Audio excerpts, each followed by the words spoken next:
The drums had not even stopped beating when Alira felt every eye in the courtyard turn toward her, and she knew, before a single word was spoken, that something terrible was about to happen. The selection ceremony was supposed to be the proudest night of her life. Torches lined the stone courtyard of the Hollow Ridge pack, throwing gold light across hundreds of gathered wolves. Somewhere above, the moon hung heavy and full, calling to the wolf inside her chest, the one that had waited 18 years for this single night. Every young wolf in the pack stood in a wide circle, waiting for the moment their bodies would shift, and their fated mates would step forward to claim them under the moon's light. Alira stood near the edge of the circle, in a plain gray dress, her hands clasped so tightly together that her knuckles had gone pale. She was not beautiful in the way the pack admired. She was thin, quiet, and carried herself like someone trying to take up as little space as possible. She had grown used to being overlooked. What she had not grown used to, what she still hoped for despite every lesson life had tried to teach her, was this moment. The moment the bond would surface, the moment she would finally belong to someone. The elders called the names in order, oldest to youngest.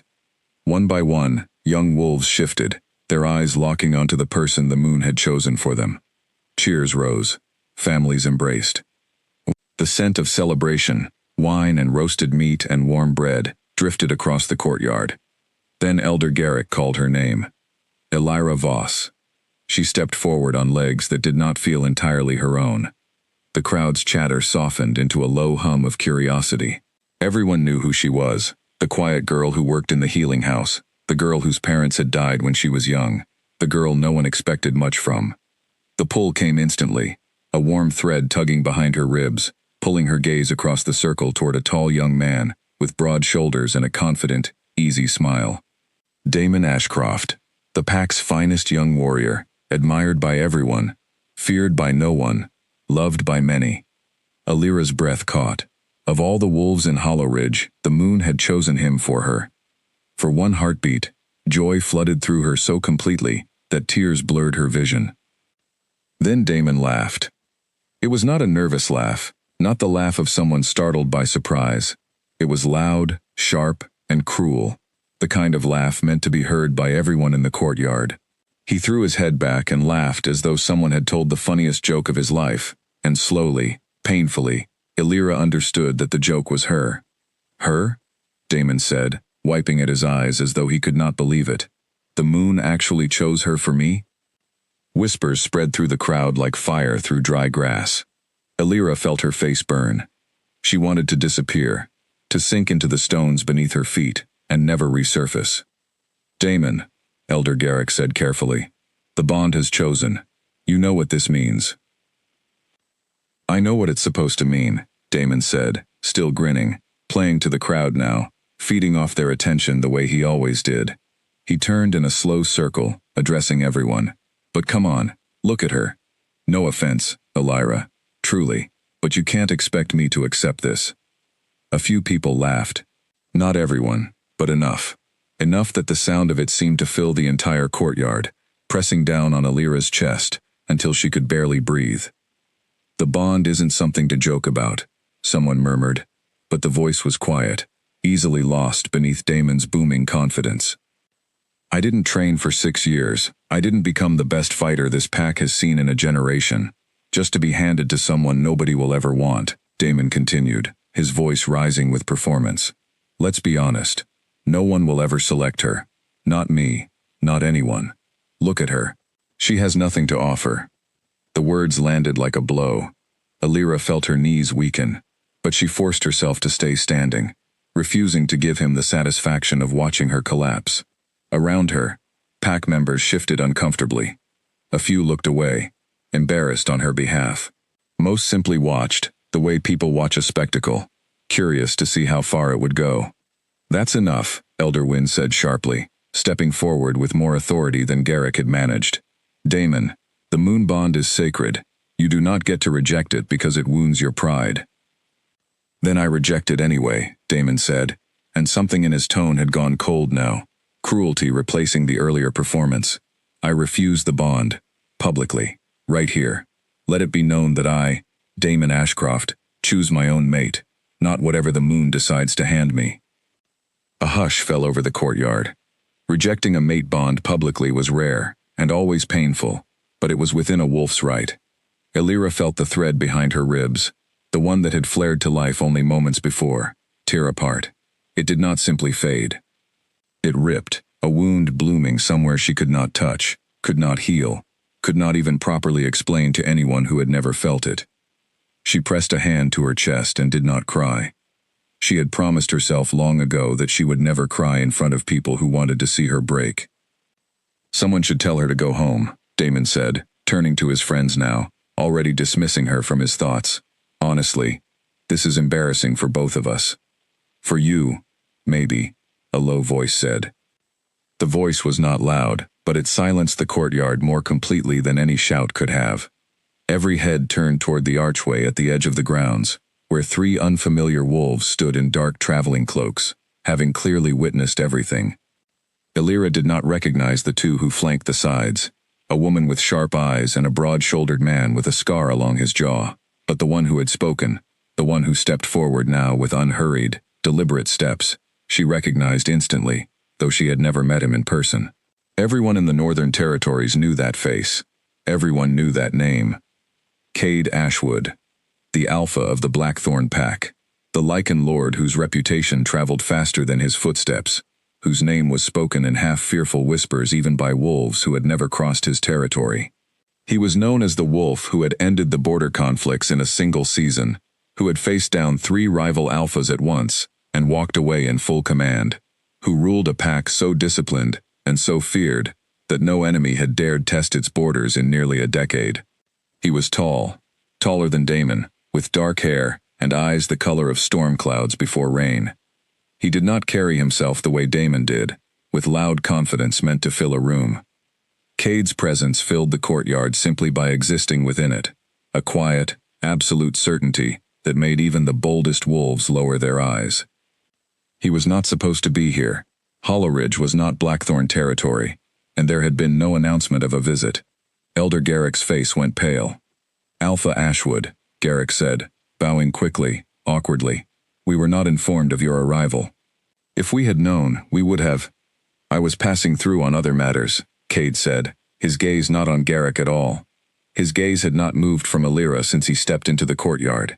I did not expect to witness a mate bond broken in front of an entire pack. It is unfortunate, Garrick began, but it is within a wolf's right to. I did not say it was against the law, Cade said. I said I did not expect to witness it done so carelessly. Damon straightened, some of his earlier bravado returning now, that he had an audience worth impressing. Alpha Ashwood, forgive me, but this is a Hollow Ridge matter. I have every right to reject a bond I don't want. Cade turned his head slowly toward him. It was not an aggressive movement, not a challenge in any obvious sense, but something about the weight of his stare made Damon's confidence falter mid-sentence. You called her nothing, Cade said quietly, in front of her entire pack. You said no one would ever select her. I meant no disrespect to the ceremony itself, only. I heard exactly what you meant, Cade said. The courtyard had gone utterly silent now, the earlier laughter long forgotten, replaced by a tension so thick it pressed against every chest present. Elira stood frozen, unsure whether to feel grateful or unsettled that the most feared alpha in the Northern Territories had chosen this exact moment to notice her. Cade walked forward, past Damon entirely, as though the young warrior had already ceased to matter, and stopped a respectful distance from Elira. Up close, his presence was even more overwhelming, a quiet power radiating off him that made the hair on her arms rise. But his eyes, when they met hers, were not unkind. They studied her carefully, the way someone studies something they have decided is worth understanding properly. You did not run, Cade said. You did not beg him to take back his words. You stood here and let him say what he wanted, and you are still standing. Elira did not know how to respond. Her throat felt tight, her chest still raw from the broken bond, and the last thing she had expected tonight was for the most feared wolf in the region to speak to her at all, let alone with something that almost sounded like respect. I did not think I had another option, she said finally, her voice quiet but steady. Most people would have found one, Cade said. Running, crying, begging the elders to intervene. You did none of those things. Would it have changed anything? Something shifted in Cade's expression, not quite a smile, but close to one. No, he admitted, it would not have. He turned then, facing the elders, facing the crowd, facing Damon, who stood watching, with an expression caught somewhere between confusion and dawning unease. "I request her hand," Cade said. The words landed on the courtyard like a stone dropped into still water, and the silence that followed was deeper than any before it. Elira's heart stopped, then hammered painfully hard. "Alpha Ashwood," Garrick said carefully, clearly uncertain whether he had heard correctly. "You wish to—" "I wish to take Elira Voss as my mate," Cade said, his voice carrying easily across the stunned courtyard. "I make this request formally, in front of witnesses, so there is no confusion about my intentions."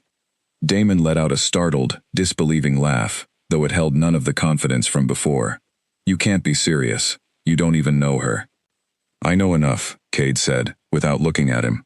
"I know she stood here and endured public humiliation without breaking. I know that when I offered her an escape from your cruelty, she questioned whether it would matter, rather than accepting blindly out of desperation. That tells me more about her character in 1 minute than most wolves reveal in a lifetime." Elira stared at him, searching his face for some sign that this was a trick, a strange joke at her expense, that would somehow prove crueler than Damon's rejection. But she found nothing, except calm, unwavering intention.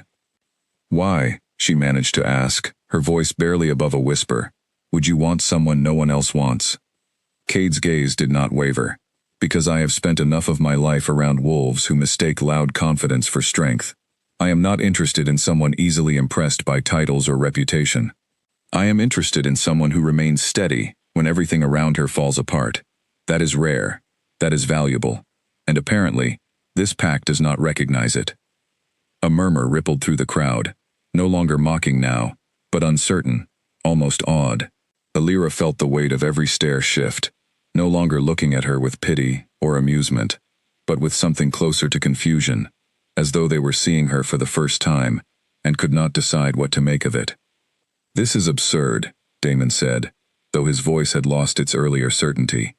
"She's an Omega. She has no rank, no training, nothing to offer a pack like Blackthorn. She has more composure under pressure than you demonstrated tonight," Cade said, finally turning to look at him directly, and something in his eyes made Damon take an involuntary step backward. "I would reconsider speaking further, if I were you." Elder Garrick cleared his throat, clearly caught between the desire to please the powerful Alpha standing in his courtyard, and the disorientation of the entire situation, unfolding faster than anyone could process. "Alpha Ashwood, this is unexpected. Elira has no formal standing to negotiate an alliance of this kind. Perhaps we should discuss this privately, with proper—" "I am not interested in an alliance," Cade said. "I am interested in her answer." Every eye in the courtyard turned to Elira. She stood there, feeling the phantom ache where her bond with Damon had been ripped away only minutes before, feeling the stares of an entire pack that had laughed at her humiliation, without a single voice raised in her defense, feeling the weight of a stranger's unexpected offer settling over her like something too large to hold. She thought of every year she had spent trying to be small enough not to be noticed, quiet enough not to be mocked, invisible enough not to be hurt. She thought of Damon's laughter still echoing in her ears, of the crowd who had laughed along with him. And she thought of the man standing in front of her now, a stranger, formidable by reputation, offering her something she had never been offered before, a choice. "I don't know you," she said quietly. "No," Cade agreed. "You don't. This could be a mistake." "It could," he said. "Most decisions worth making carry that risk." She looked past him, at Damon, at the elders, at the pack that had watched her be humiliated and done nothing. Then she looked back at Cade, at the storm-gray eyes that had not once looked away from her since he arrived. "If I say yes," she said slowly, "it will not be because I am afraid of staying here. It will be because I choose to leave." Something flickered across Cade's face, something that looked almost like approval, almost like the beginning of respect. "That is the only reason I would accept," he said. Elira took a breath, feeling the courtyard hold its breath along with her, feeling the weight of a decision that would change the entire direction of her life, balanced on the edge of a single word. Yes, she said. The courtyard erupted into stunned murmurs and disbelief, but Alira barely heard any of it. She was watching Cade's expression settle into something quiet and certain, watching the way he nodded once, as though her answer had confirmed something he already believed to be true. Behind her, she heard Damon's voice, sharp with disbelief, trying to argue, trying to reclaim some control over a situation that had slipped entirely out of his hands. She did not turn to look at him. For the first time in longer than she could remember, she did not care what he thought at all. The moon still hung above them, full and silent, indifferent to broken bonds and unexpected proposals alike. But as Alira stood in the torchlight, facing a future she could not yet imagine, she felt something she had not felt in years. She felt seen. And somewhere deep inside her, beneath the pain and the humiliation and the uncertainty, a small, fragile hope began to take root. The quiet possibility that perhaps, after everything, her story was not ending here in this courtyard of laughter and cruelty. Perhaps it was only beginning. The road north to Blackthorn territory took 3 days, and Alira spent most of it in silence, watching the trees grow taller and darker as they left Hollow Ridge farther behind. Cade rode ahead with his 2 companions, the woman named Sable and the scarred man named Rowan, occasionally dropping back to check on her but never lingering long enough for conversation. She did not mind. She was still trying to understand what had happened, still turning the events of that night over in her mind, like a stone she could not stop touching. One moment, she had been the girl nobody wanted, rejected in front of her entire pack. The next, she was riding toward a new life, with a man the whole world seemed to fear. She did not know which version of her story to believe yet. "You're quiet," Rowan said on the second evening, falling into step beside her horse, while Cade scouted ahead. He had a rough, weathered face, and eyes that missed nothing, though his tone was not unkind. "Most people ask 100 questions by now. Would you answer them?" Alira asked. Rowan considered this. "Some of them." "Then why hasn't he?" she said, glancing toward Cade's distant figure at the front of their small group. "Told me anything about what I'm walking into?" "Because he doesn't waste words," Rowan said. "You'll learn that about him.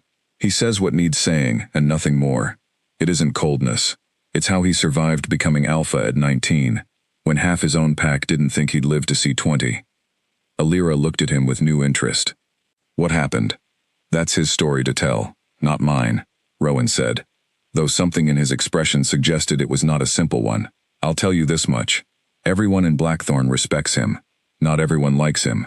There's a difference, and you'll feel it the moment we arrive." That night, they made camp beside a wide river, and Alira found herself seated near the fire across from Cade for the first time since leaving Hollow Ridge. Sable and Rowan had taken first watch, leaving the 2 of them in an uneasy quiet, broken only by the crackle of burning wood. "You haven't asked me anything," Cade said eventually, his eyes on the flames rather than on her. "I didn't think you wanted questions." "I didn't say that. I said I don't offer information freely. There's a difference." He glanced up at her. "Ask." Alira hesitated, choosing her words carefully. "Why did you really do it? And don't tell me it was about my composure. I want the real reason." For a long moment, Cade said nothing, and she wondered if she had pushed too far, too soon. Then he spoke, his voice quieter than before. "I have watched packs choose alphas and mates based on strength, on bloodline, on reputation, my entire life. I have watched good people get discarded because they didn't fit the mold everyone expected. I did that once, a long time ago. I let my own judgment be shaped by what others valued, instead of what I actually saw in front of me. It cost me something I am not willing to discuss tonight." He paused. "When I saw you standing there, refusing to break in front of people who wanted you to, I saw someone I would not make that mistake with twice." Alira absorbed this slowly. There was clearly more beneath his words, an old wound he had chosen not to open fully, but she did not push further. She recognized the careful way he had spoken, the same way she herself avoided certain painful subjects. "That's not really an answer," she said softly, "but I think I understand it anyway." Something like surprise crossed his face, quickly hidden. "Most people demand the full story. Most people haven't had their own story picked apart for entertainment," she said. "I know what it feels like when someone reaches for pieces you're not ready to give." Cade studied her for a long moment, the firelight catching the sharp line of his jaw, the quiet intensity in his gaze. "You're observant. I've had a lot of practice watching people from the edges of rooms," she said. "It's easier than being seen." "That will have to change," he said, not unkindly. "Where we're going, you won't be able to stay at the edges." Alira felt a flicker of nervousness at that, but beneath it, something else stirred too, something unfamiliar and cautiously hopeful. For the first time in years, someone was telling her she would be seen, not as an afterthought, not as a joke, but as someone who mattered. They reached Blackthorn territory on the third day, and the shift in landscape was immediate. The forest here was older, denser, the trees taller than anything Alira had seen in Hollow Ridge. Stone watchtowers rose at intervals along the road, manned by silent, disciplined guards who straightened the moment they recognized Cade's approach. There was no idle chatter among them, no loud laughter drifting across the trees. Everything about Blackthorn felt controlled, purposeful, and just slightly cold. The main hall, when they finally reached it, was an imposing structure of dark stone and iron, more fortress than home. As they approached, a small crowd of pack members gathered near the entrance, drawn by curiosity at their alpha's return, with an unfamiliar woman at his side. Alira felt the weight of their stares immediately, sharper and more calculating than the pitying glances she had grown used to in Hollow Ridge. These were not people who laughed cruelly at weakness. These were people who assessed it, quietly, deciding whether it posed a threat. A tall woman with iron-gray hair stepped forward from the group, her expression unreadable. "Alpha," she said, inclining her head toward Cade before her sharp eyes moved to Alira. "You've brought a guest." "Marin," Cade said. "This is Alira. She is not a guest. She is my chosen mate." The words hung in the cold evening air, and Alira watched a ripple of shock pass through the gathered pack members, though none of them dared voice it openly the way Damon's pack had. Marin's expression flickered, surprise quickly smoothed into practiced neutrality. "I see," Marin said carefully. "That is unexpected news."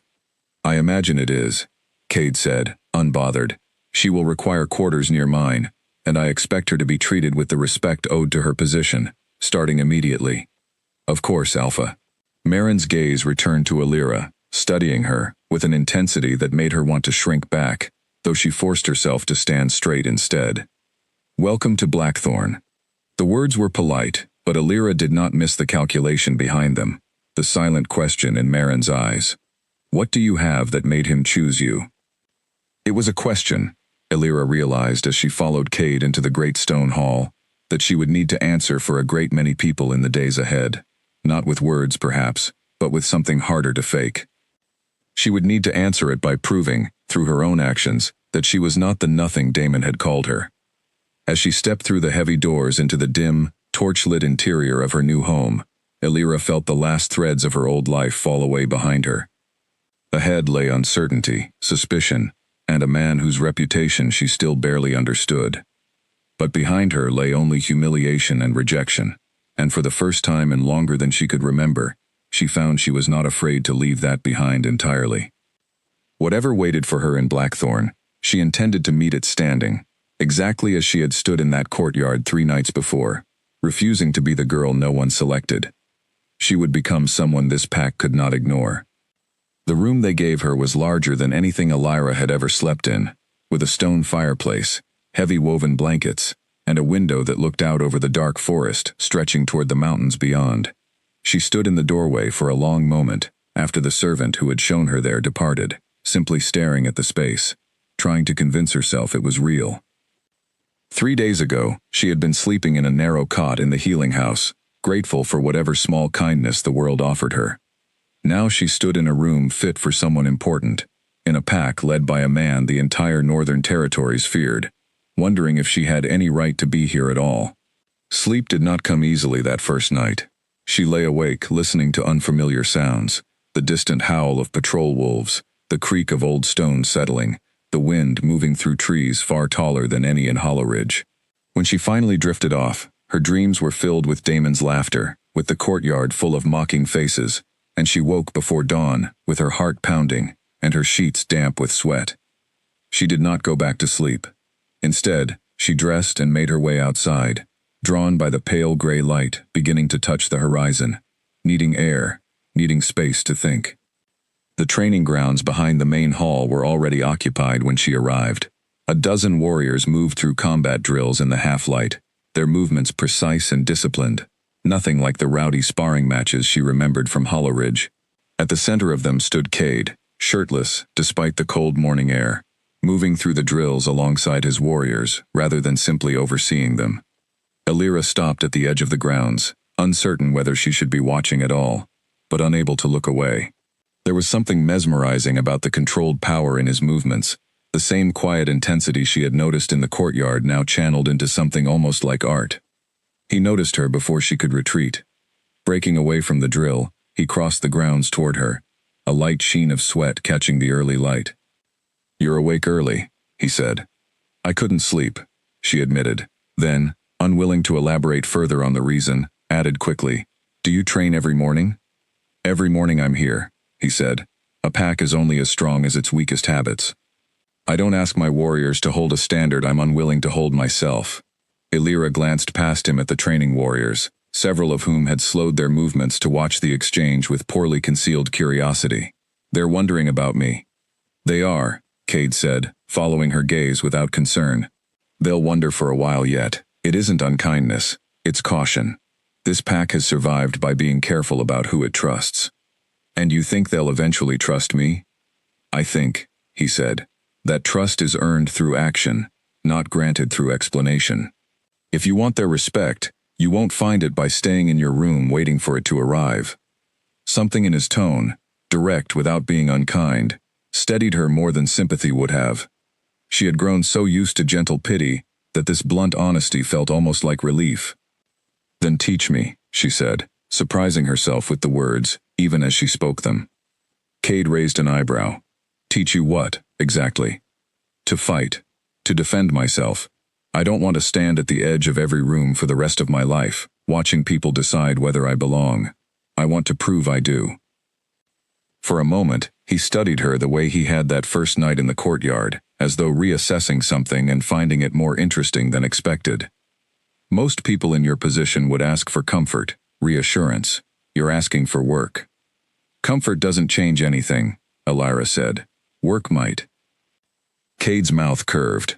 Not quite a full smile, but close enough that it changed the entire shape of his face, softening the sharp lines of his expression. "Meet me here at dawn tomorrow. Wear something you don't mind ruining." That night, for the first time since arriving in Blackthorn, Alira slept without dreaming of Hollow Ridge at all. The following weeks fell into a rhythm she had not expected to find so quickly. Each morning, she trained with Cade on the grounds before the rest of the pack rose, learning to move with purpose, to read an opponent's stance, to trust her own body in ways she never had before. He was a patient teacher, more patient than his reputation suggested he had any right to be, correcting her form with careful hands and quiet instructions, rather than the impatient scolding she had half expected. "You're overthinking," he told her one morning, after she had stumbled through a defensive drill for the third time. "Your body already knows what to do. Stop asking your mind for permission." "That's easy for you to say," she said, breathless and frustrated. "You've had years of practice." "I've had years of failure," he corrected. "More than you'd guess. Every warrior you see moving well out there spent months moving badly first. Skill isn't a gift. It's the result of refusing to quit, after every failure that came before it." She thought about that longer than she expected to, turning the words over in her mind throughout the day. It was such a different philosophy from anything she had grown up believing, the idea that failure was simply a necessary stop along the path to skill, rather than proof that she did not belong somewhere. Slowly, gradually, she began to notice small changes in how the pack regarded her. Warriors who had watched her training sessions with skeptical curiosity began offering brief nods of acknowledgement when she passed. Marin, the sharp-eyed woman who managed much of the pack's daily affairs, started including her in small conversations about household matters, testing her judgment in careful, indirect ways. Not everyone warmed to her so easily. A young warrior named Fen, close in age to Alira and clearly ambitious, made no effort to hide his skepticism whenever their paths crossed. "I don't understand what he sees in you," Fen said one afternoon, finding her alone near the training grounds after a session with Cade had ended. "You've been here weeks. You still can't hold your own against a warrior half-trained.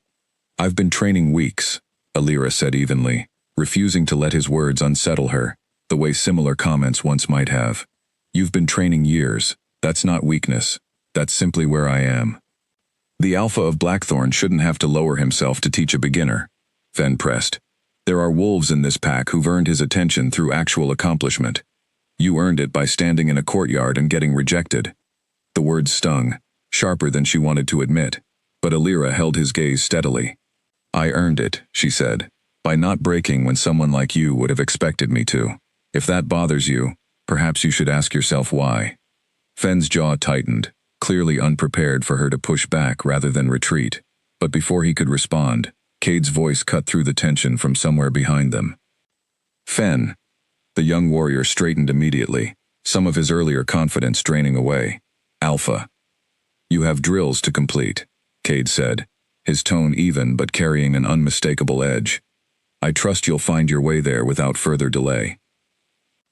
Fen cast one last look at Alira before departing, his expression unreadable, and Alira let out a slow breath once he was gone. You didn't need to intervene, she said, turning to Cade, who had approached without her noticing. I was handling it. I saw that, he said, something like approval in his voice. I wasn't intervening on your behalf. I was reminding him of his place. There's a difference. Alira considered this, considered the careful way he had handled the situation, correcting Fen without diminishing her own ability to stand her ground. It was a small thing, perhaps, but it told her something important about the man she had agreed to bind her life to. Thank you, she said anyway, for not treating me like something fragile that needs protecting. You're not fragile, Cade said simply. I wouldn't have asked for your hand if you were. That evening, as the pack gathered for the communal meal in the great hall, Alira found herself seated beside Cade at the head table for the first time, rather than tucked away at the far end, where she had eaten alone during her first days. The conversation around them was lively, warriors trading stories from the day's training, Marin discussing supply reports with quiet efficiency, and though Alira still felt the weight of curious glances now and then, they no longer carried the sharp edge of suspicion they once had. They're starting to accept you, Cade observed quietly, leaning slightly toward her as the meal continued. It's slower than I expected, but faster than most would have managed. I don't need them to accept me quickly, Alira said. I need them to accept me honestly. That takes time. Cade studied her for a moment, something thoughtful in his expression. You think about things differently than most people I've known. Is that a criticism? No, he said, and something in his voice made her chest tighten in a way she was not entirely prepared for. It's the reason I chose you. Alira looked down at her plate, unsure how to respond to the quiet sincerity in his words, unsure what to make of the warmth spreading through her chest at his admission. She had come to Blackthorn expecting a political arrangement, a convenient escape from humiliation, rather than anything resembling genuine connection. She was beginning to suspect it might become something else entirely. Later that night, walking back toward her quarters, through the quiet stone corridors, she found herself replaying the day's events, the training, the confrontation with Fen, the quiet moment at dinner. For the first time since the selection ceremony had shattered her expectations of the future, she felt something steadier than fear guiding her forward. She felt the beginning of belonging, fragile and new, but undeniably present. And somewhere beneath that fragile hope, she felt something else stirring too, something she was not yet ready to name, but could no longer entirely ignore. Winter settled over Blackthorn territory with a heaviness Alira had never experienced in Hollow Ridge, snow piling against the stone walls, until the training grounds became unusable, and the pack retreated indoors for weeks at a time. It was during one of these quiet, snowbound evenings that she finally learned the truth behind Cade's reputation, the wound Rowan had refused to speak of on their journey north. She found Cade alone in the small library adjoining the Great Hall, a room she had not known existed until she wandered past its half-open door and noticed the firelight within. He sat near the hearth with a cup of untouched tea beside him, staring into the flames with an expression she had not seen on him before, something distant and heavy. I didn't mean to intrude, she said, already stepping back toward the doorway. You're not intruding, Cade said, without looking up. Sit, if you'd like. She hesitated, then crossed the room and settled into the chair opposite him, close enough to feel the fire's warmth, but far enough to give him space. For a long moment, neither of them spoke, the only sound the crackle of burning wood and the distant howl of wind against the stone walls outside. "You've never asked about my past," Cade said eventually. "Most people do, eventually. Curiosity about the feared alpha of Blackthorn. I assumed you'd tell me when you were ready," Alira said. "I know what it feels like to have people demand pieces of your story you're not prepared to give." Cade's mouth curved faintly, though the expression did not fully reach his eyes. "You keep surprising me with that kind of patience." He was quiet for another moment, before continuing, his voice lower now, carrying the weight of memory. "I became alpha at 19. My father died suddenly, and there was no time to prepare, no gradual transition of power. One day I was his son, learning at his side. The next, I was expected to lead a pack that did not yet trust my judgment." Alira listened without interrupting, sensing this was not a story he had told often. "I had a beta then," Cade continued, "a man named Corin. He had served my father for 20 years, and when I became alpha, I trusted him completely, the way I had watched my father trust him. I believed loyalty like that could not be questioned." He paused, his jaw tightening slightly. "I was wrong. Corin believed the pack would be stronger under different leadership. He spent nearly 2 years quietly building support among the warriors, undermining decisions I made, feeding doubt to anyone willing to listen, all while smiling at my side as though nothing had changed." "What happened?" Alira asked softly. "He tried to force a leadership challenge during a moment of vulnerability, when Blackthorn was already stretched thin defending our borders against outside threats. He believed the pack would follow him, rather than risk continued conflict under an untested young alpha." Cade's gaze remained fixed on the fire. "He was wrong, but the challenge nearly tore this pack apart before I resolved it. I lost people I cared about in that conflict. I lost the ability to trust easily, the way I once had, and I learned that loud confidence and years of apparent loyalty mean nothing if the character beneath them is hollow." Alira absorbed this slowly, understanding now the source of the careful, controlled distance Cade maintained with nearly everyone around him, the reason his reputation had hardened into something the entire Northern Territories feared and respected in equal measure. "That's why you noticed me that night," she said quietly, pieces clicking into place, "not just because of how I handled the humiliation, because you understood what it felt like to be betrayed by people who were supposed to value you." "Yes," Cade admitted. "Though it's more than that. Corin had every advantage, reputation, experience, the trust of the pack, and beneath all of it, he had nothing real to offer, nothing but ambition, wearing the mask of loyalty. You had none of those advantages that night, no reputation, no rank, no crowd on your side. And yet you had more genuine strength in that single moment than Corin demonstrated in 20 years of service."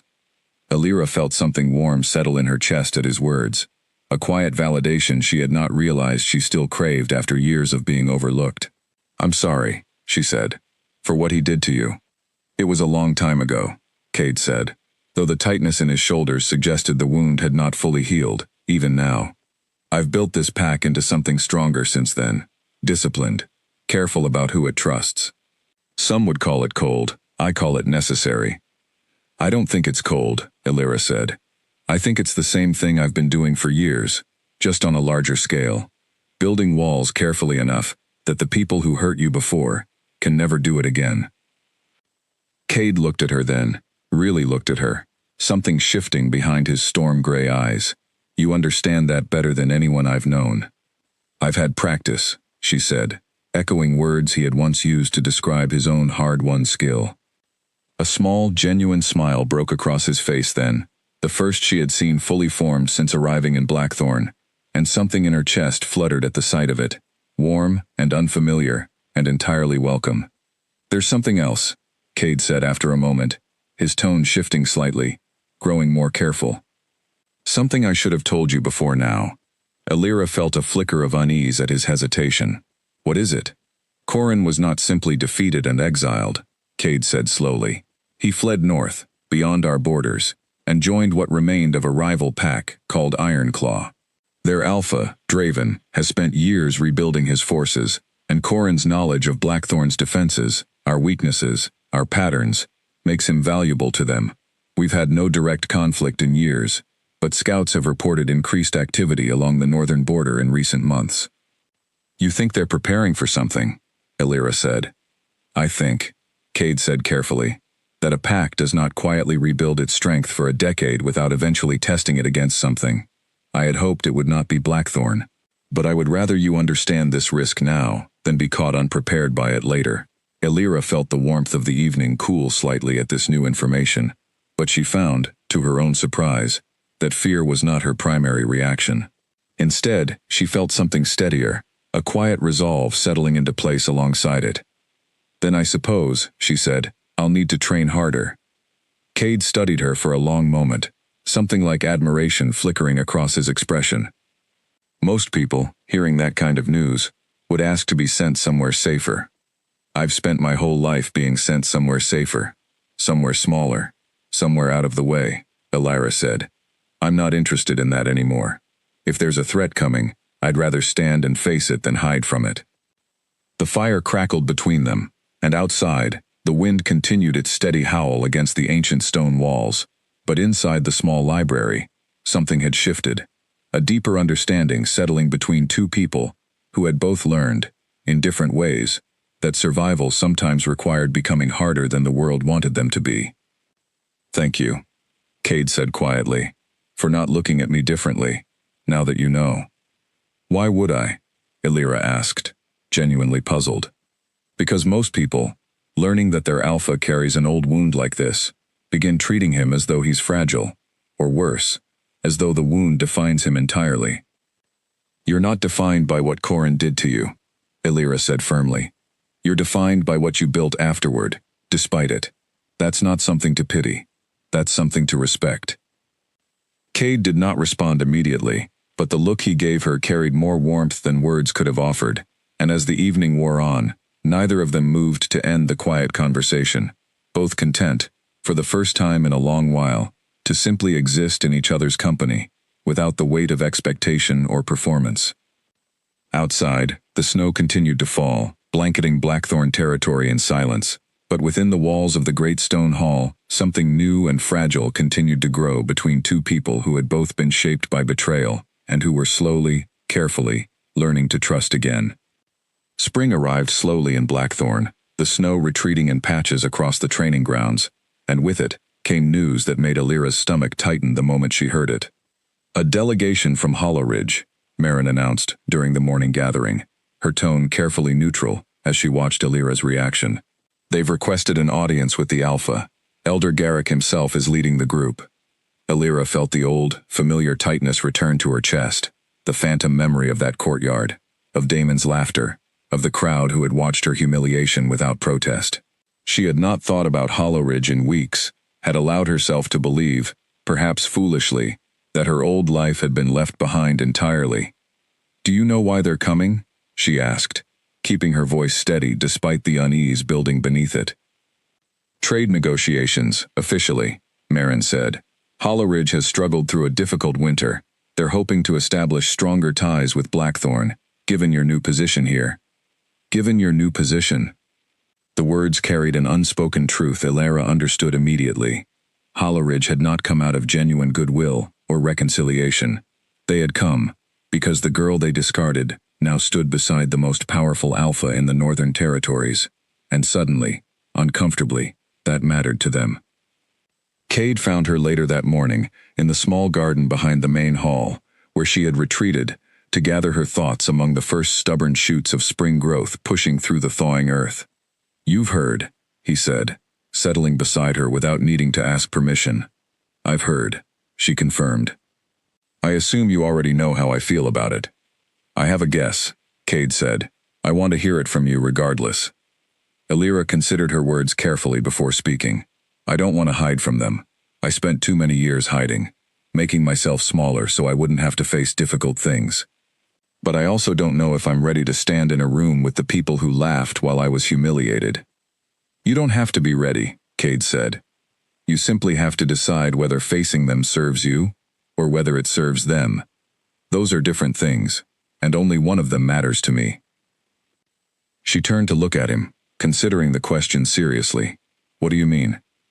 If you face them because you feel obligated to prove something, to earn some kind of validation from people who never deserved your effort in the first place, that serves them, Cade said. But if you face them because you've already proven what you needed to prove to yourself, and their presence no longer holds power over you, that serves you entirely. Alira thought about this for a long moment, turning it over carefully. She thought about the months of training, the careful work of earning the pack's trust, the quiet conversations with Cade that had slowly rebuilt something in her that Damon's cruelty had tried to break. She thought about how different she felt now compared to the girl who had stood frozen in that courtyard, waiting for someone else to defend her. I think, she said slowly, I'm ready to face them, because I no longer need anything from them at all. Something like pride flickered across Cade's expression. Then you should attend the audience. Not because you owe them anything, but because you've earned the right to walk into that room as exactly who you've become. The delegation arrived 3 days later, and Alira watched from the edge of the great hall as Elder Garrick entered, flanked by several pack members she recognized, and, to her surprise, Damon himself, walking a step behind the others, with an expression she could not quite read. The negotiations proceeded formally, Garrick outlining Holleridge's proposals with careful diplomatic language, Cade responding with measured, businesslike consideration that revealed nothing of his personal feelings on the matter. Alira sat beside him throughout, maintaining a composed presence, watching Garrick's eyes flick toward her repeatedly, with poorly concealed curiosity. It was only after the formal negotiations concluded, as the hall began to empty and pack members dispersed to prepare the evening meal for their guests, that Damon finally approached her directly, catching her alone near the entrance to the corridor. Alira, he said, and something in his voice sounded almost uncertain, a tone she had never heard from him before. Damon, she replied evenly, refusing to let old habits pull her back into the smaller, quieter version of herself he remembered. You look different, he said, studying her with an expression she could not fully place. Stronger. I am different, she said simply. He shifted uncomfortably, clearly unprepared for the calm confidence she now carried, so different from the trembling girl who had stood frozen in the courtyard months before. I wanted to say, what happened that night? The way I spoke to you, it wasn't right. I let the pack's expectations get into my head, and I took it out on you instead of admitting I was afraid of what everyone would think if I accepted the bond. Alira studied him carefully, searching for genuine remorse beneath the words, and found something that might have been sincere, though it no longer moved her the way it once might have. Thank you for saying that, she said. But I want you to understand something. I'm not standing here waiting for your apology to heal anything. I already healed, Damon, without you.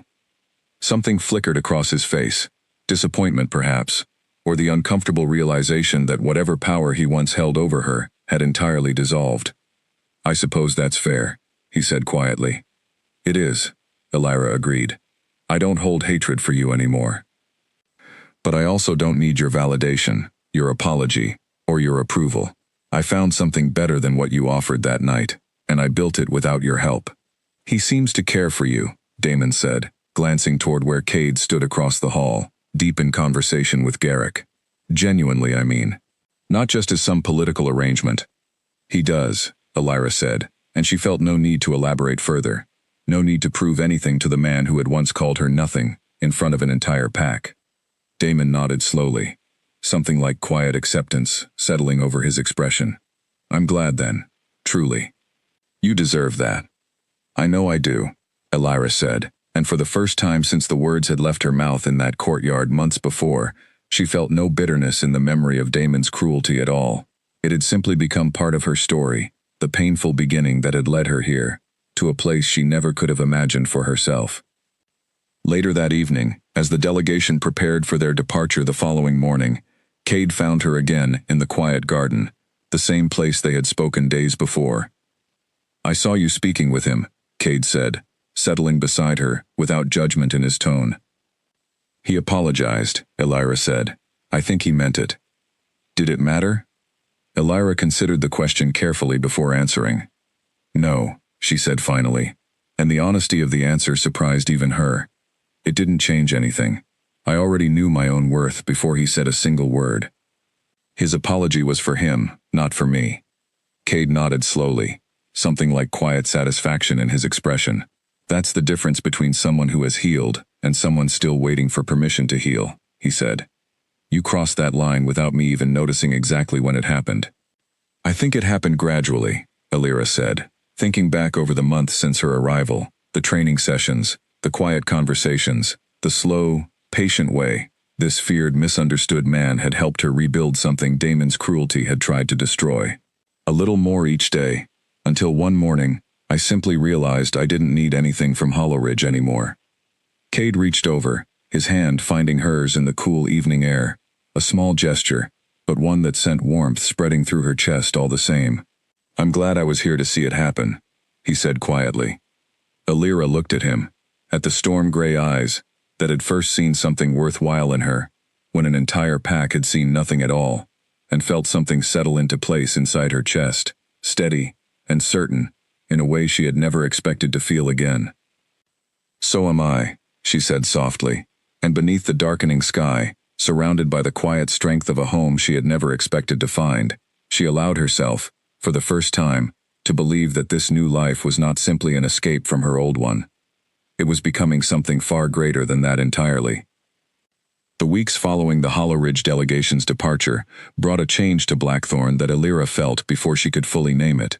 A warmth settling into her daily life that had nothing to do with the arriving summer weather and everything to do with the man beside whom she had begun spending nearly every quiet evening. It started with small things. Cade began seeking her out during moments that had nothing to do with training or pack business, simply to share a meal, to walk the grounds as the sun set, to sit together in comfortable silence that required no explanation. Alira found herself anticipating these moments with an eagerness she had never expected to feel toward another person, a warmth that grew steadier and more certain with each passing day. You're smiling again, Marin observed one afternoon, finding Alira in the garden with a faint, unconscious smile still lingering from an earlier conversation with Cade. You've been doing that a great deal lately. Have I? Alira asked, though she suspected she already knew the answer. You have, Marin said, settling onto the bench beside her with the easy familiarity that had developed between them over the months. I'll admit, when the Alpha brought you here, I did not expect this outcome. I expected a political arrangement, perhaps mutual respect eventually. I did not expect to watch him look at someone the way he looks at you. Alira felt warmth rise to her cheeks. How does he look at me? Like someone who spent years convinced he'd never allow himself this kind of trust again, Marin said, and is slowly discovering he was wrong. The words settled warmly in Alira's chest, and she found herself thinking of them often over the following days, watching for confirmation in Cade's small gestures, the way his hand found hers without hesitation now, the way his expression softened whenever she entered a room, the quiet patience he continued to show, even as their training sessions grew more demanding, and her skills grew genuinely formidable. It was during one such evening, walking together along the edge of the forest as the last light of day faded into deep violet dusk, that Alira felt something shift between them entirely, a warmth spreading through her chest that felt different from anything she had experienced before, deeper and more certain. I need to tell you something, Cade said, stopping beneath the shadow of an ancient oak tree, its branches stretching wide overhead. That sounds serious, Alira said, though there was no real worry in her tone, only curiosity. It is, in its way. Cade turned to face her fully, and in the fading light, she could see something vulnerable in his expression that she had rarely glimpsed beneath his usual controlled composure. When I asked for your hand that night in Hollow Ridge, I told myself it was because I saw strength in you that others had failed to recognize. That was true, but it wasn't the entire truth. What was the rest of it? Alira asked softly. I have spent 10 years building walls around myself, convinced that trust was a weakness I could no longer afford, Cade said. I told myself I would take a mate eventually out of duty, out of the pack's need for continuity, nothing more. I did not expect to feel anything beyond respect for whoever that person turned out to be. He paused, his gaze steady on hers. I was wrong about that too. Somewhere between that first night and now, what I feel for you stopped being about duty or respect alone. Alira's heart pounded against her ribs. warmth and disbelief tangling together as she absorbed his words. "Cade, I'm not asking for anything from you that you're not ready to give," he said quickly, something almost uncertain in his voice now, a rare crack in his usual unshakable composure. "I only wanted you to know the truth of it, rather than let you continue believing this was purely a practical arrangement between two people who happened to find mutual respect." Illyra stepped closer, closing the distance between them, until she could see every detail of his face in the dim light. The storm-gray eyes, that had first seen her worth, in a courtyard full of people who saw nothing. The quiet strength that had steadied her through months of rebuilding everything Damon's cruelty had tried to break. "I think," she said softly, "I've felt the same thing growing for a while now.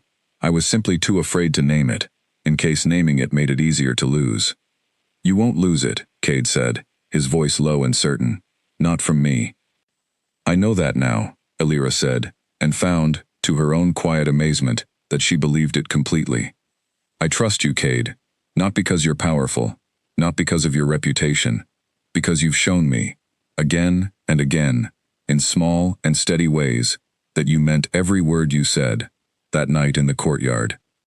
Cade reached up, gently brushing a strand of hair from her face, his touch careful, deliberate, filled with a tenderness that felt entirely at odds with his fearsome reputation, and entirely true to the man she had come to know beneath it. "I meant every word," he said quietly. "And I mean this too. Whatever comes next, whatever threats gather at our borders, whatever challenges this pack faces, I want to face them with you beside me, not as a political arrangement, as my true mate, chosen not simply by the moon, but by my own certain heart." Illyra felt tears gather in her eyes, though they carried none of the pain that had once accompanied them in that Hollow Ridge courtyard. These were different tears entirely, born of a happiness she had never expected to find, a belonging she had never dared hope for. "Then let it be both," she said softly, "chosen by the moon, and chosen again, every day since, by the both of us." Cade's expression softened into something Illyra had rarely seen from him, an openness that felt like a gift, freely given, rather than a weakness reluctantly revealed.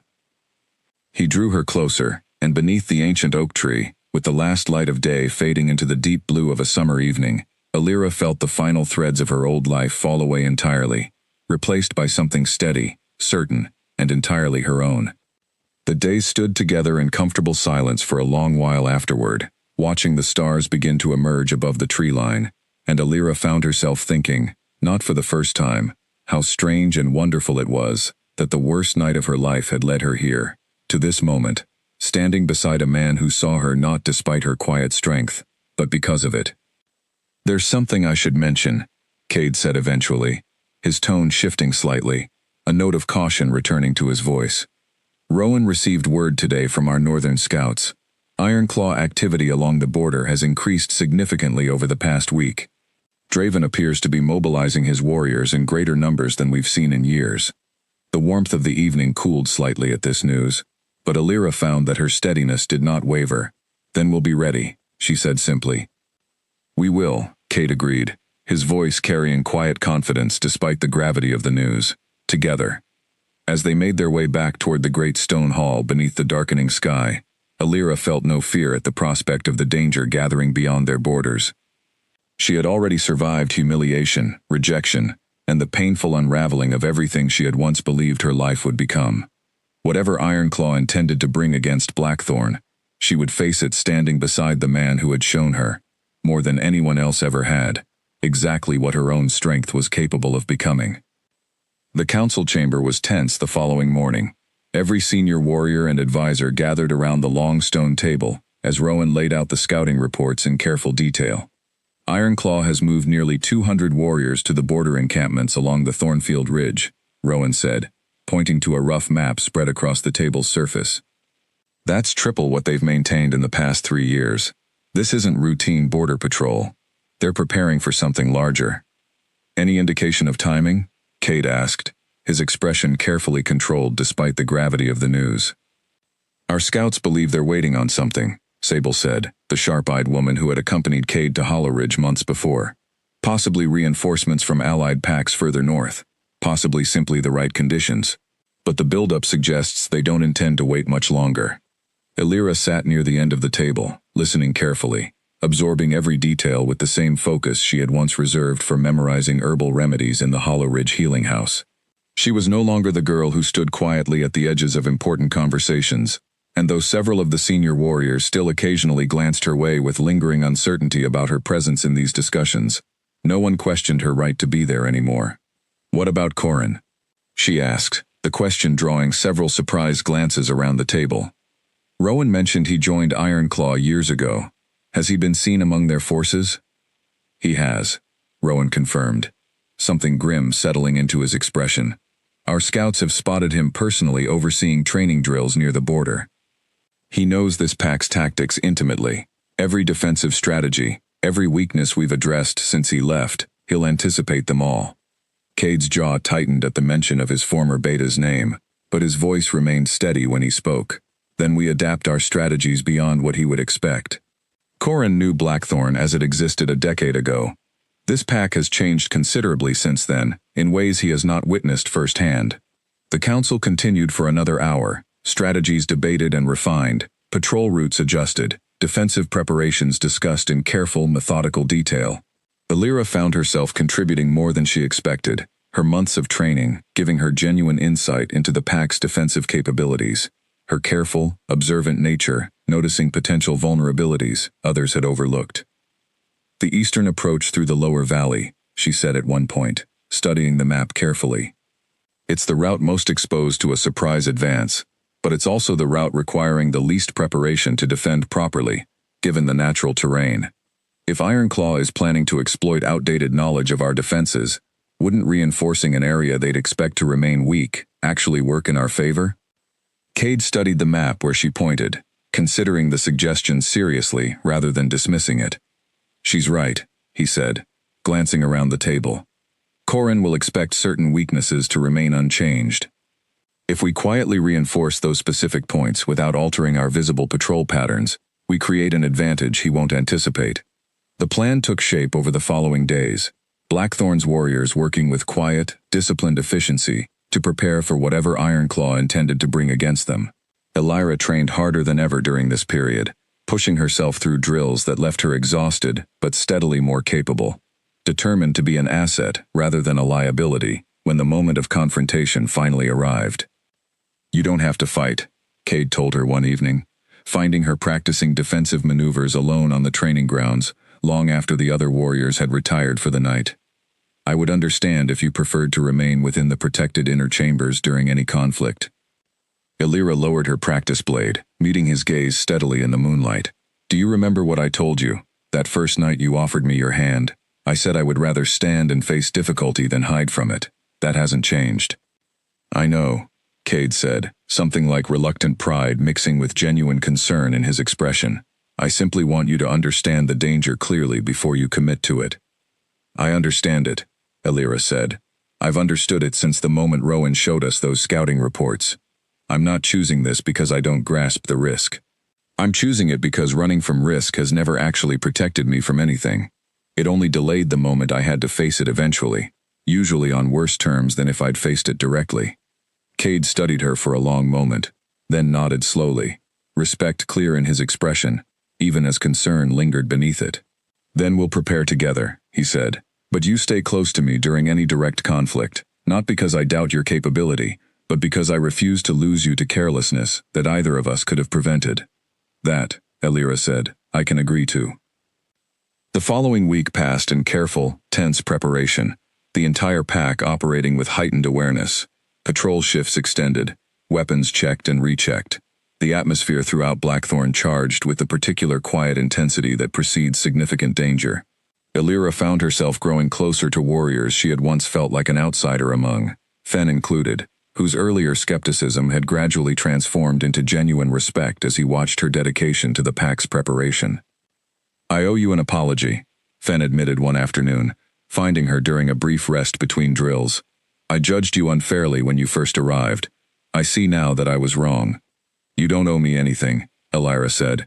Skepticism wasn't unreasonable, given how sudden everything happened. "I'd rather earn respect through my actions than demand it before I'd proven anything." "Well," Fen said, something like genuine warmth in his expression now, You've proven it.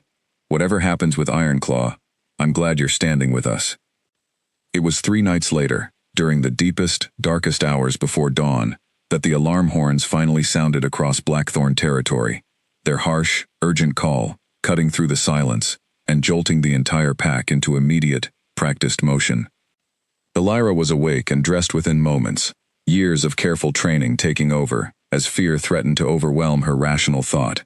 She found Cade already at the war room table, Rowan and Sable beside him, urgent reports streaming in from the perimeter patrols. "They're advancing through the eastern approach," Rowan said, his voice tight with barely controlled urgency. "Exactly where we anticipated. Exactly where we reinforced our defenses." Corin clearly believed that route remained weak. "Numbers?" Cade asked sharply. "At least 150 warriors visible so far," Sable reported. "Possibly more held in reserve beyond our scouts' current visibility." Cade's expression hardened into the fierce, controlled intensity Elira had glimpsed only briefly before, the reputation that had made his name feared across the northern territories finally visible in full force. "Then we meet them with everything we've prepared," he said. "Rowan, take the northern flank. Sable, the southern approach. I'll lead the center directly." "And me?" Elira asked, her heart pounding but her voice steady. Cade turned to her, and for one brief moment, something vulnerable flickered across his controlled expression, the fear of losing someone he had only recently allowed himself to love fully. Then it hardened into determination. "With me," he said, "exactly as we agreed." As the pack mobilized around them, warriors moving with disciplined urgency toward their assigned positions, Elira felt fear coiling tightly in her chest, but beneath it, something steadier remained. The same quiet resolve that had carried her through humiliation, through rebuilding, through months of careful preparation for exactly this moment. Whatever Ironclaw intended to bring against Blackthorn tonight, she would not face it as the girl who once stood frozen in a Hollow Ridge courtyard, waiting for someone else to save her. She would face it as a warrior who had chosen, deliberately and completely, to stand and fight for the home and the love she had found here, and she would not let fear convince her to be anything less than exactly who she had worked so hard to become. The Eastern Valley had transformed into a battlefield by the time Elira and Cade arrived, moonlight catching the shifting forms of warriors locked in fierce, controlled combat across the frost-touched grass.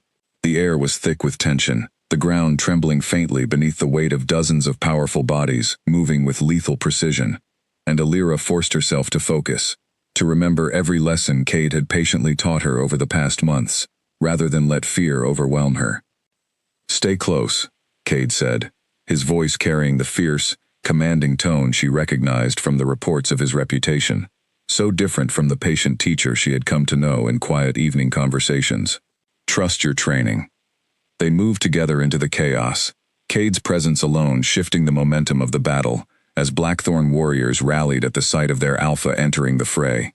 Elira fought at his side, her movements precise and controlled exactly as she had practiced, deflecting attacks, creating openings, working in careful coordination with the warriors around her, rather than attempting anything reckless. It was Rowan's urgent shout that drew their attention toward the ridge overlooking the valley, where a tall, gray-haired figure stood, observing the battle with cold, calculating eyes. "Corin?" Cade said, recognition and old, bitter memory hardening his voice. The former beta descended from the ridge with unhurried confidence, several Ironclaw warriors falling back to clear a path for him, and Elira understood immediately that this confrontation had been inevitable from the moment Ironclaw's forces crossed into Blackthorn territory. "Cade," Corin said, his voice carrying the same false warmth Elira imagined he had once used to disguise a decade of quiet betrayal. "You've grown into quite a formidable alpha. I confess, I did not expect you to survive the challenge all those years ago." "You underestimated me then," Cade said, his voice cold and steady. "I see you've learned nothing from that mistake." "On the contrary," Corin said, his gaze shifting toward Elira with cool assessment. "I've learned patience." Draven understood, as I did, that Blackthorn's true weakness was never its defenses. It was your unwillingness to trust anyone completely, after what I showed you about loyalty. His eyes returned to Cade. "And yet here you stand, having apparently forgotten that lesson entirely, judging by the mate you've chosen." "She's not a weakness," Cade said, stepping slightly in front of Alira, though she moved to stand beside him, rather than behind him, refusing to be sheltered from a confrontation that concerned her directly. She's the reason I remembered what genuine loyalty actually looks like, after you spent years teaching me to doubt it existed at all. Corin's expression flickered with something like irritation at this response, clearly having expected his words to land with greater impact. Sentiment, he said dismissively. It will be your undoing, exactly as it was your father's. My father's undoing was trusting you, Cade said. That is not the same mistake I'm making now. Around them, the battle continued, but a wide space had cleared near the confrontation, warriors from both sides pausing to watch the tension unfold between their leaders. Alira felt the weight of the moment pressing down on her, understanding that whatever happened in these next few minutes would likely determine the outcome of the entire conflict. You should have stayed hidden in Hollow Ridge, Corin said, turning his cold assessment fully toward Alira now. An Omega with no rank, no training worth mentioning a year ago. Draven was curious what exactly convinced the great Alpha Ashwood to abandon a decade of careful caution for someone like you. Then let me answer that for him, Alira said, her voice steady despite the danger radiating from the man before her. I'm not someone he chose out of carelessness. I'm someone he chose because I understand exactly what you cost him, and I refuse to let that loss define either of us. Something flickered in Corin's expression, brief but unmistakable, a flash of genuine surprise at the calm strength in her voice. Bold words, he said, for someone about to watch her mate's pack fall. Blackthorn isn't falling tonight, Cade said, his voice carrying absolute certainty. You built your entire strategy on knowledge that's a decade outdated. Every weakness you remember has been addressed. Every advantage you believed you held has already been countered. As if to confirm his words, a horn sounded from the ridge behind Corin, and Alira watched his expression shift into genuine alarm as Ironclaw warriors began falling back in confused retreat, Blackthorn forces pressing the advantage from a flank they had clearly not anticipated. The southern approach, Rowan called out, arriving breathlessly beside them. Sable's forces cut off their reserve units before they could reinforce the main assault. Draven's warriors are retreating across the entire eastern front. Corin's composure finally cracked, cold calculation giving way to genuine desperation, as he realized his carefully planned assault had unraveled entirely. This isn't finished, he said, backing away toward the ridge. It is for tonight, Cade said, stepping forward with the fierce authority that had made his name feared across the northern territories. Return to Draven, and tell him exactly what you witnessed here. Tell him Blackthorn is stronger now than it has ever been, not despite the wound you left behind, but because of how we rebuilt from it. Corin's gaze lingered on Alira for one final, calculating moment before he turned and retreated up the ridge, disappearing into the darkness with the remnants of the failed assault force following behind him. The battlefield gradually quieted as Ironclaw's forces withdrew entirely across the border, Blackthorn warriors securing the eastern valley with disciplined efficiency, rather than pursuing the retreat recklessly. Alira felt the tension slowly drain from her body, replaced by exhausted relief as the reality of their victory settled over her. Are you hurt? Cade asked, turning to her with genuine concern, replacing the fierce battle intensity that had commanded him only moments before. I'm fine, Alira said, and found, to her own surprise, that it was entirely true. We won. We did, Cade said, something like wonder mixing with his relief. Together, exactly as we planned. Around them, warriors began gathering to assess the aftermath, Rowan and Sable coordinating the securing of the border, while wounded fighters received attention from the pack's healers. Cade turned to address the gathered warriors, his voice carrying clearly across the quieting battlefield. Tonight, he said, Blackthorn faced a threat built on outdated assumptions about our weaknesses, and we proved decisively how far this pack has grown. His gaze found Alira, standing steady beside him despite the exhaustion of the battle. I want every warrior here to understand something clearly. The strategy that turned this battle in our favor came from Alira, my chosen mate, whose insight and courage proved as valuable to this victory as any warrior's blade tonight. A murmur of surprised acknowledgement rippled through the gathered warriors, and Alira felt the weight of dozens of respectful gazes settling on her, so different from the mocking stares she had once endured in that Hollow Ridge courtyard. She is not simply my mate, Cade continued, his voice carrying absolute conviction. She is Blackthorn's Luna, chosen not only by the moon bond, but by my own certain heart, and proven tonight, beyond any doubt, to be exactly the strength this pack needs, standing beside its alpha. The warrior's response was immediate and genuine, a wave of acknowledgement and respect rippling across the battlefield, and Alira felt tears gather in her eyes, warm and grateful rather than born of the old, familiar pain she had carried for so long. She had come to Blackthorn as the girl no one wanted, discarded and humiliated by everyone she had once trusted. Tonight, standing in the aftermath of a battle she had helped win, surrounded by a pack that had come to respect and value her completely, she finally understood, with absolute certainty, exactly how far she had traveled from that painful beginning.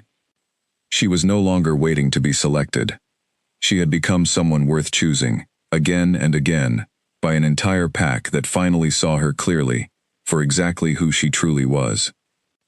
News of Blackthorn's victory over Ironclaw spread quickly through the northern territories in the weeks that followed, carried by traveling merchants and messenger wolves who passed between packs, sharing the details of the battle with growing embellishment.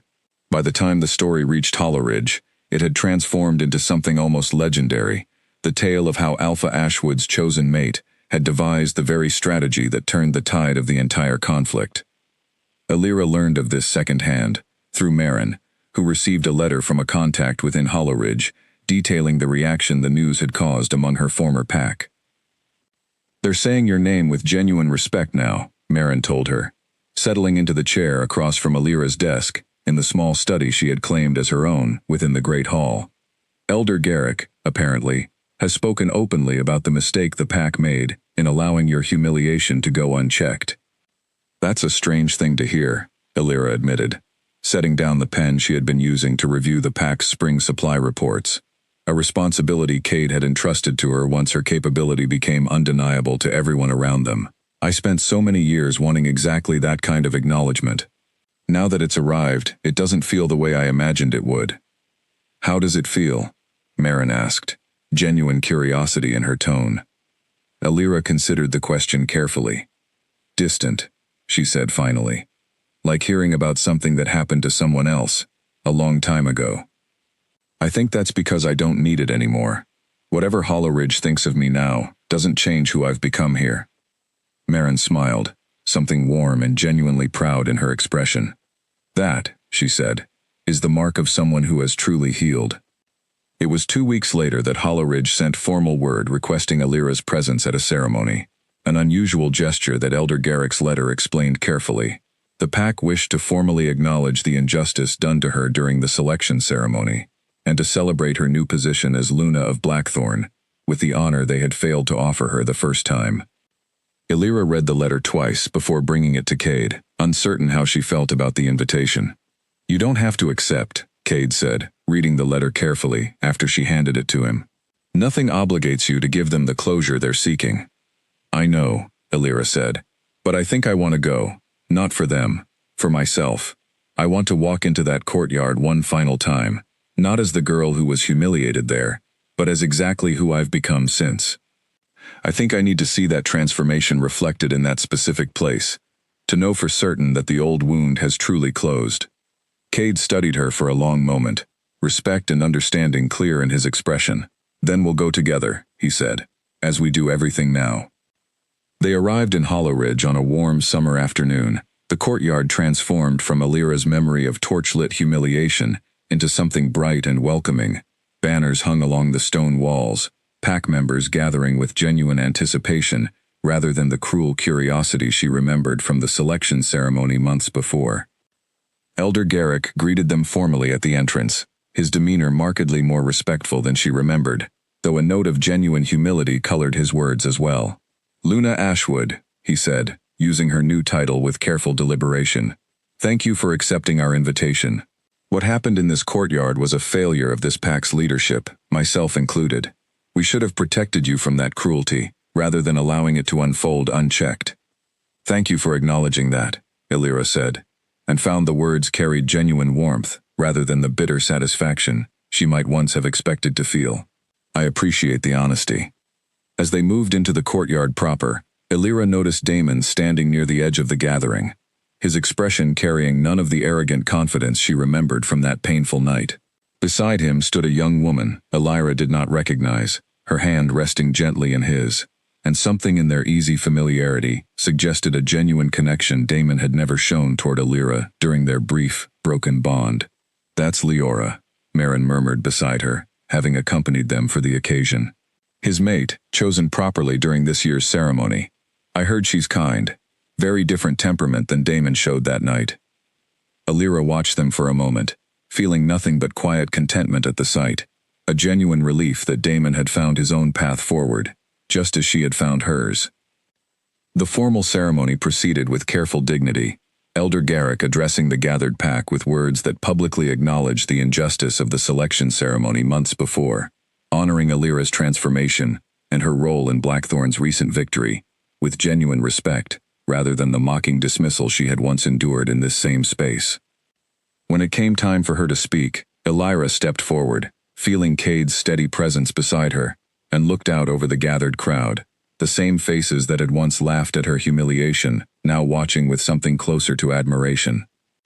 "I stood in this courtyard once," she began, her voice carrying clearly across the quiet gathering, "and was told that no one would ever select me, that I had nothing to offer, that I was destined to be overlooked for the rest of my life." She paused, letting the memory settle before continuing. "I believed that, for a while.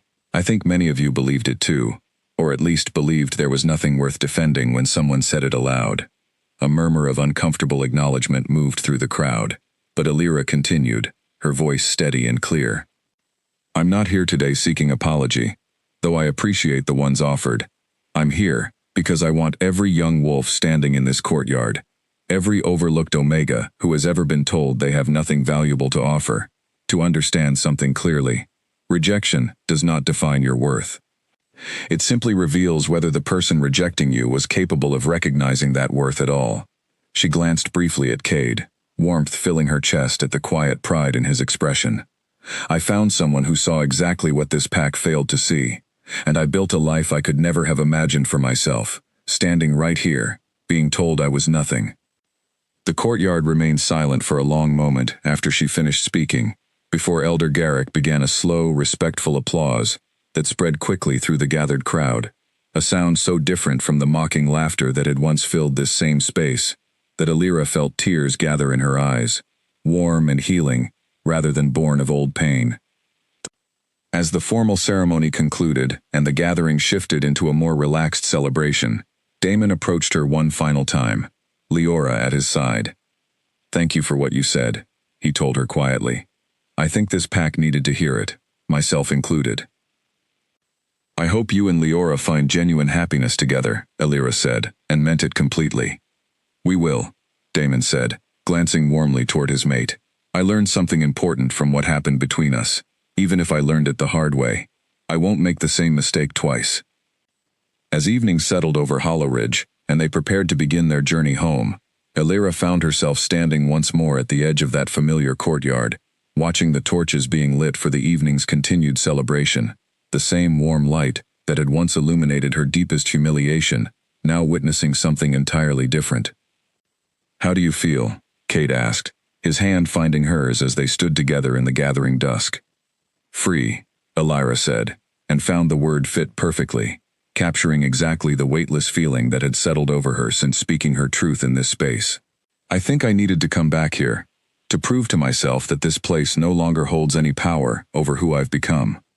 You proved that the moment you chose to leave with me that night," Cade said gently. "Everything since has simply been you discovering the truth of it more fully."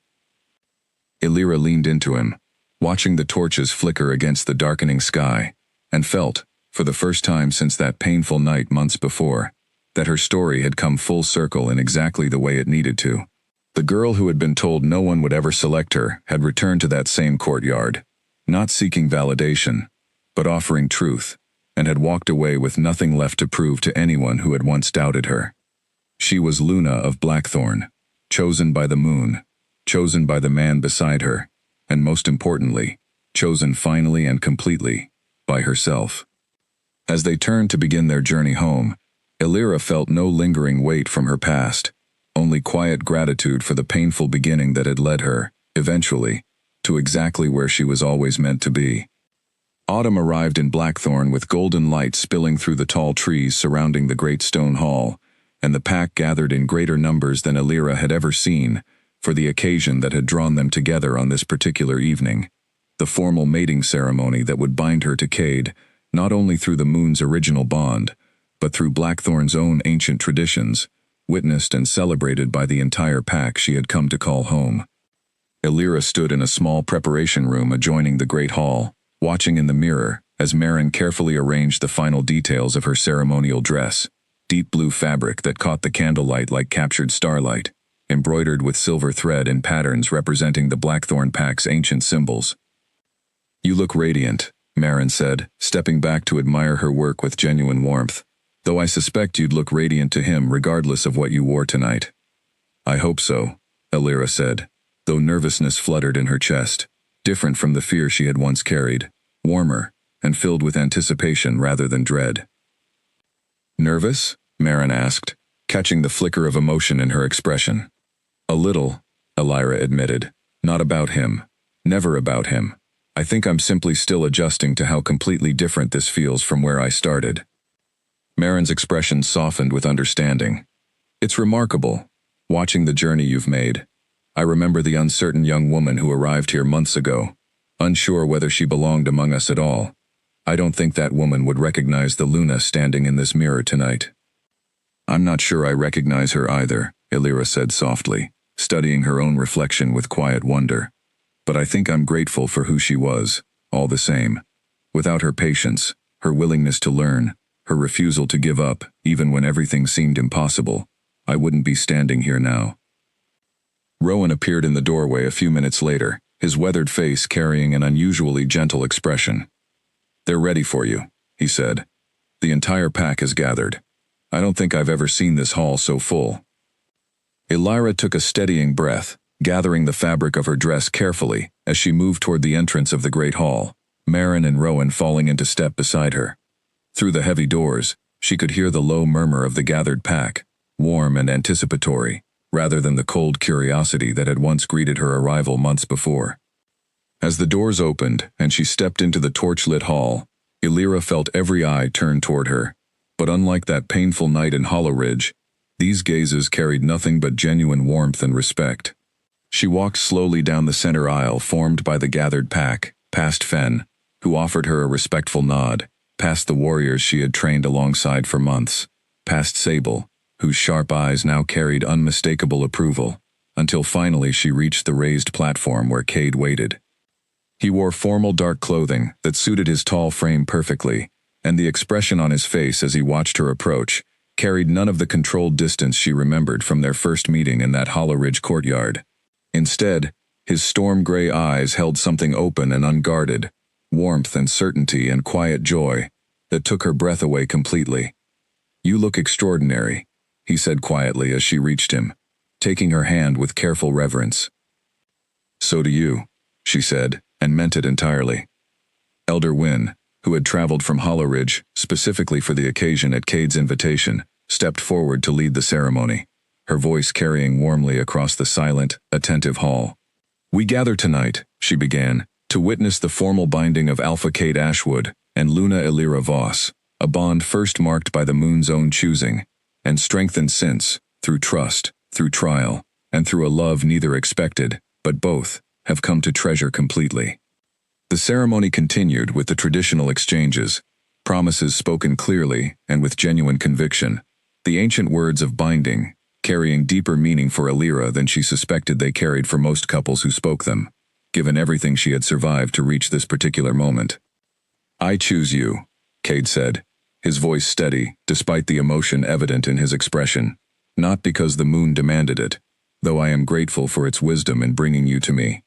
I choose you because every day since you arrived, you have shown me exactly what genuine strength looks like, and I intend to spend the rest of my life honoring that strength, standing beside you as your equal in every sense." "I choose you," Alira replied, her own voice carrying quiet certainty, "because you saw worth in me when I had nearly forgotten how to see it in myself. You taught me that strength doesn't require loudness, that patience isn't weakness, and that belonging isn't something you wait to be given. It's something you build, deliberately, with people who choose to see you clearly. I intend to spend the rest of my life building that with you." As the final words of the binding ceremony concluded, the pack erupted into genuine celebration. Cheers and warm applause filling the great hall, so completely different from the mocking laughter that had once haunted Alira's memory of a similar gathering months before. Cade drew her close, and beneath the warm torchlight, surrounded by a pack that had become her true home, Alira felt the last remnants of her painful past dissolve entirely, replaced by a future she had never dared imagine for herself. Later that evening, as the celebration continued around them, warriors and pack members sharing food and stories late into the night, Alira found a quiet moment alone with Cade, near the edge of the hall, watching the joyful chaos of their pack's celebration, with contented warmth. "Do you remember," Cade asked quietly, "what you said to me that first night, when I asked why you would accept a stranger's offer over everything familiar you were leaving behind?" "I remember," Alira said, smiling at the memory. "I said if I chose to leave, it would be because I was choosing to go, not because I was afraid to stay." "I've thought about that often," Cade said. "It taught me something important that night. Courage isn't the absence of fear or uncertainty. It's choosing forward motion anyway, deliberately, because you believe something better waits ahead." "You taught me the rest of it," Alira said, leaning into him comfortably. "That belonging isn't handed to you. It's built, patiently, through actions, rather than words alone." They stood together in comfortable silence for a while longer, watching their pack celebrate around them, warm firelight catching the genuine joy on every face present.